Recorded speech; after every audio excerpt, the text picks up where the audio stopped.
Hello again, this video's topic is Bane Occultist. Bane Occultist is a great league starter, it's cheap, doesn't require any expensive and specific items, is capable of dealing with the endgame content, and is easy to understand and play. It's also great later on, as you've seen it deals decent damage with some high-end items. It's a life-based occultist build that deals mostly chaos dot through Bane and Essence Drain. Bane is a highly mana-efficient spell. It inflicts linked curses upon the enemy, and for each, the damage is increased by 40%. The curses themselves have their effects magnified. Occultist is an easy choice since you can apply an additional curse via your ascendancy, and it synergizes well with chaos damage.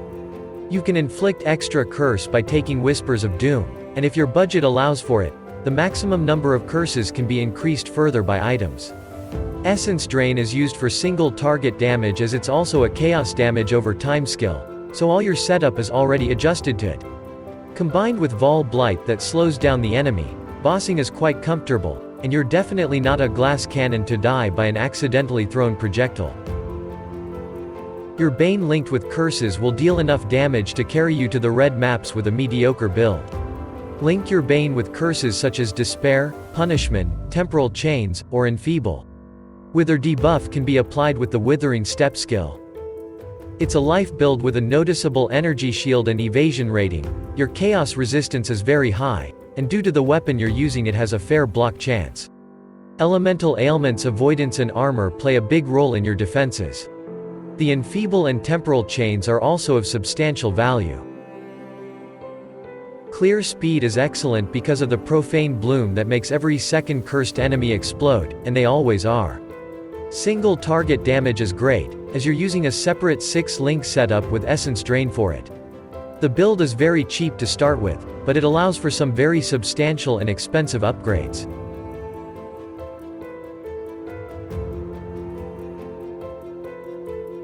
For a weapon use Cane of Unraveling or Cane of Kulamok with better stats.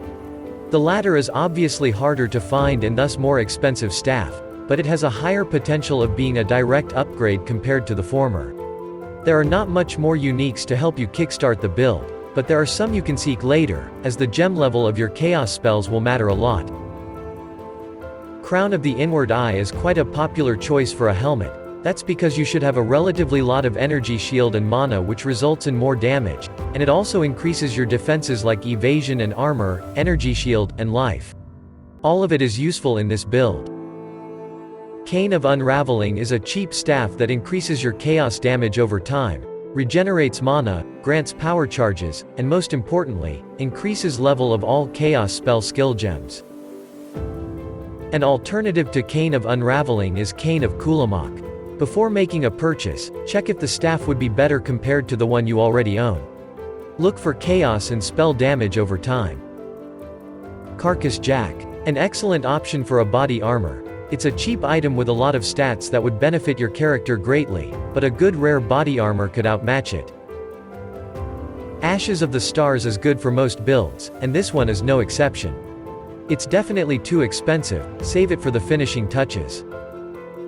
Damage over time multiplier while affected by malevolence is the single best mod you can get on Watcher's Eye Jewel.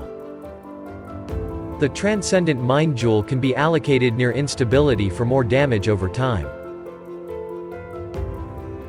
On your rare gear look for maximum life, elemental resistances, and to increase your damage, chaos damage and damage over time and extra gem levels for chaos spell skills. You can craft some affixes to lower your mana cost of non-channeling skills if Essence Drain gets too expensive.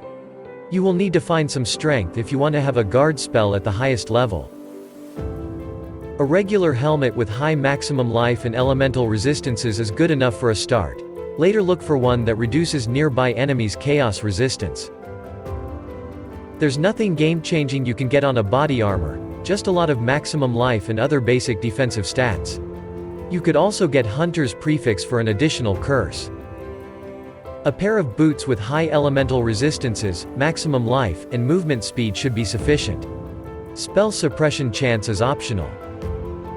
There are not many offensive affixes that could fit your needs. A pair of gloves with high maximum life and resistances is all you need. A belt that has a lot of maximum life and resistances is fine, You can craft some additional mods such as increased damage or additional strength. On the amulet, you can focus on attributes, chaos damage over time, and an increased level of skill gems.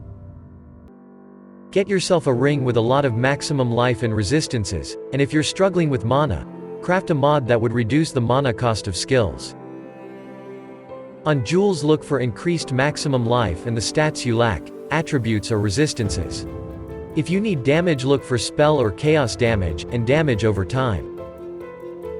Large cluster jewels as an optional addition to your build to increase your damage. Look for a chaos damage base with the notables listed here. Medium cluster jewels. You can look for a base that would increase your damage over time with notables like Brush with Death. Misery Everlasting from small cluster jewels increases the Despair Curse effect and the duration of all skills. 2 unique flasks are recommended. Rumi's Concoction grants you extra armor and an additional chance to block spell and attack hits. If your chaos resistance is high enough, use Forbidden Taste for life recovery, phasing, and spell suppression chance. For magic flasks, we've selected a life one with instant life recovery on use, a jade flask with increases evasion rating, and a quicksilver one for more movement speed. The suffixes there can remove freeze or increase armor.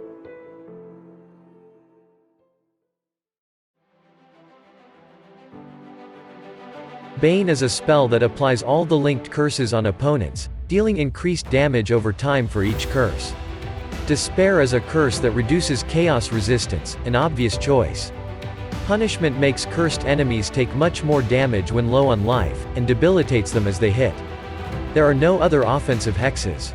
Temporal chains lower the action speed of opponents and increase curse duration. For the 4th curse, we used Enfeeble to lower accuracy and damage taken, but if your curse limit is 3, not 4, use Controlled Destruction instead. The last support gem is Efficacy. You deal more damage over time, and all skill effects last longer. Essence Drain is a projectile that deals chaos damage over time and regenerates your life based on the damage you've dealt. Link it with Empower, Controlled Destruction, Efficacy, Swift Affliction, and Void Manipulation support gems to maximize chaos damage over time. You will use this skill against bosses after cursing them with Bane. Blight can be linked with similar support gems if you plan to use it. We've decided to stick only to the Vol part of it and link it with just an increased area of effect and Void Manipulation support gems. In the same setup, we've placed Withering Step to make it larger.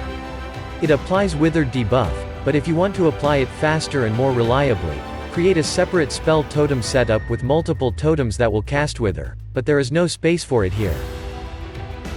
For auras, we've used Malevolence to deal more damage over time with increased skill effect duration, Grace for a much higher evasion rating, Determination, to improve armor rating in a similar way, and low-level Clarity to have just enough mana regeneration to comfortably cast all the spells.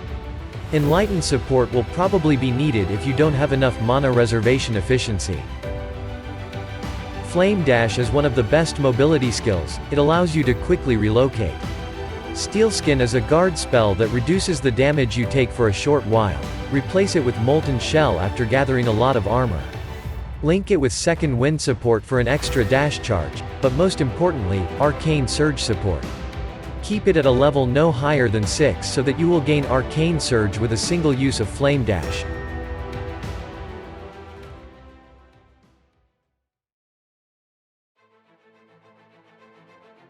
Killing all 3 bandits for 2 passive skill points is the best option. You won't need any of the other bonuses presented to you. The Pantheon is not really important. We've picked the Brine King for a major god. It grants periodical stun immunity and later freeze immunity with reduced effective chill. For a minor god, you can pick Soul of Aberrath. The build has no specific defenses against elemental damage or damage over time, so it will definitely help against large ignites. On the passive skill tree, we've allocated mostly chaos damage, damage over time, and maximum life nodes. Due to the high evasion, it's reasonable to pick Ghost Dance. You could also pick Acrimony and Last Rites for more damage, but we've had to make some compromises. Remember to allocate Whispers of Doom for the extra maximum curse. For masteries, chose both maximum life ones as life masteries, Chaos Masteries for damage over time per Chaos Resistance. Enhanced effect of Withered, or +1 to level of all Chaos skill gems.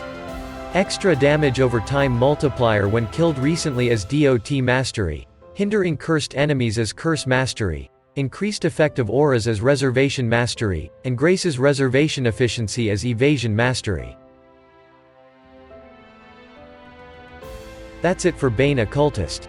We'd appreciate a like if you've learned something, and to not miss future videos, subscribe to the channel. See you around.